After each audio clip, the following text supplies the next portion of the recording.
Hebat. Ha, hebat.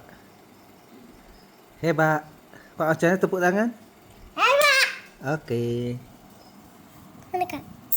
Jam yang lain. Yang mana pula? Tu ambil yang lain. Ni. Kita bagi dia makan dulu deh. Payah weh nak ikat ni, culah juga. Yelah hak kecil pun. Dia tak nampak. Nah, cepat. Ambil nak gotu. Molek kat nanti dia keluar air lari ke? Tu. Yang ni kecil ni, kecil. Oh, kakak main kursi lah. Nak yang kecil Sudahlah dia masuk dah. Sudahlah dia masuk dalam ni kawan dia.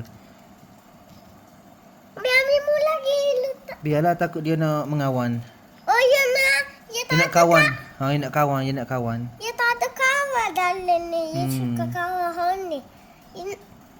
Matilah. Tengok. Yang ni. Itu nak lari. Ada. Betul.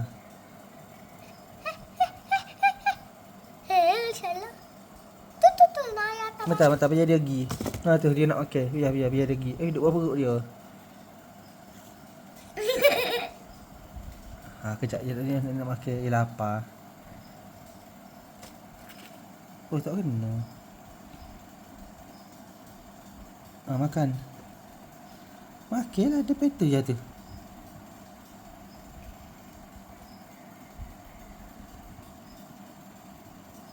Dah slownya kau ni. Kau tak nampak.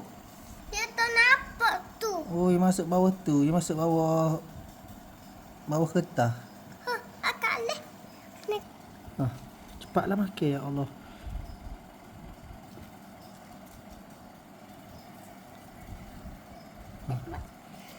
Tu jangan tak gitu kak. Tak boleh. Nanti dia balah. Nanti putus ekor dia. Tengok je.